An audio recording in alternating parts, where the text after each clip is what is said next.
senior citizens live with no running water, no electricity in August when it's 100 degrees outside. Yeah. But it's all over Louisiana. You know, these senior citizens have a hard time paying for their medication, much less an expensive electricity bill.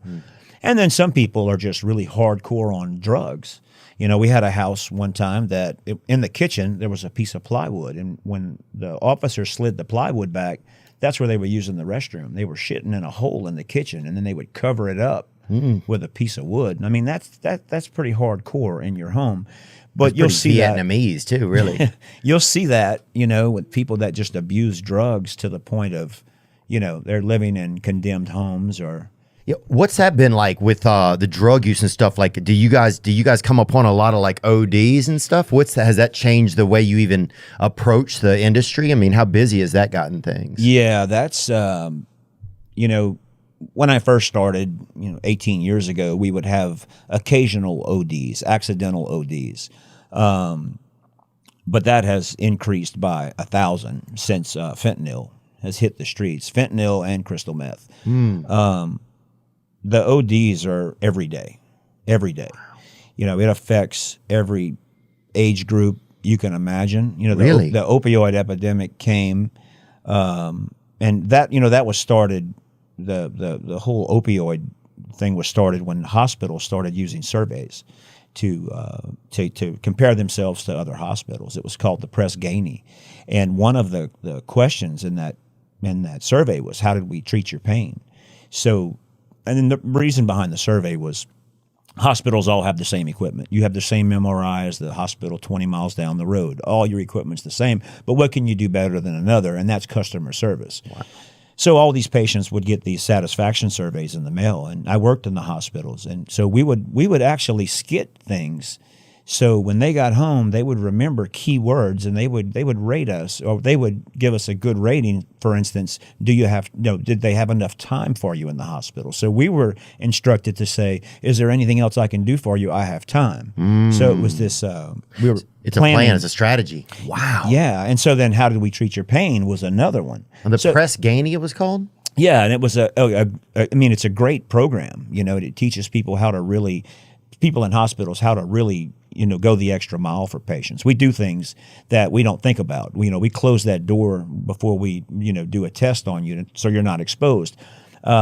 But you don't really know that we're doing that. So things like, hey, I'm going to close this door for your privacy. And, you know, it was a great program, but one of the things was pain control. So you think do you think that was the motive of the program? Or do you think that was just a side effect of the program? That was a side effect. So you don't think that they strategized this program just in order to get people to be able to for them to notice, for them to get that answer about the pain? Right. No, not at all.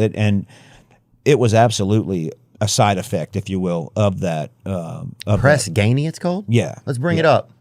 I don't know if that's still a survey. They still do surveys, of course. Right. But in the 90s, that was one that 98% of all hospitals used. A lot of hospitals were owned by the same corporation, so you had 5 or 6 hospitals in your area, and they would do side-by-side comparisons of each other. And we all wanted to have the highest rating. Right, so your hospital wants to go for the best rating. We're ranked number 5 in the nation. We're ranked number 3 in the parish, 2 in the state. Exactly. So this is Press-Ganey right here, and they are get to know your patients like never before. See patients from every angle to prioritize and predict their needs. You scroll down a little. Just want to see what it is. So it's about patient experience tools. Yes. So this is a company that helps practitioners, I guess, know how to best treat their patients. Is that right? Correct. Okay, Press-Ganey. So when you go to the hospital, even today, when you get home, you'll get a survey in the mail. I see. And then, you know, you fill out that survey and mail it back.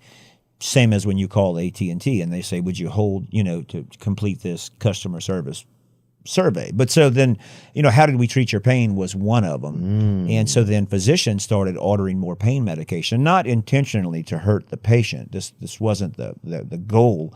But you'd get a patient with a broken arm, and instead of getting 15 tablets on discharge, they'd give you 60.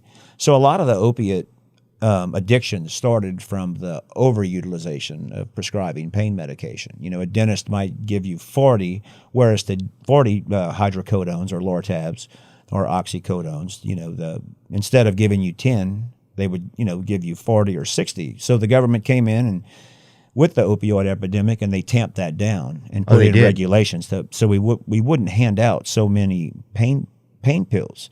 The addiction rose by 100%. But it took a long time for them to come in and do that. Yeah, it did. And so then, so you guys were experiencing a lot of overdose deaths. Not so, yes, but you know, the overdoses weren't necessarily from just taking hydro-APAP. You know, there was always like a poly-drug abuse, meaning multiple drugs being used. But those were still rare at the time. We didn't get as many overdoses as we do now. You know,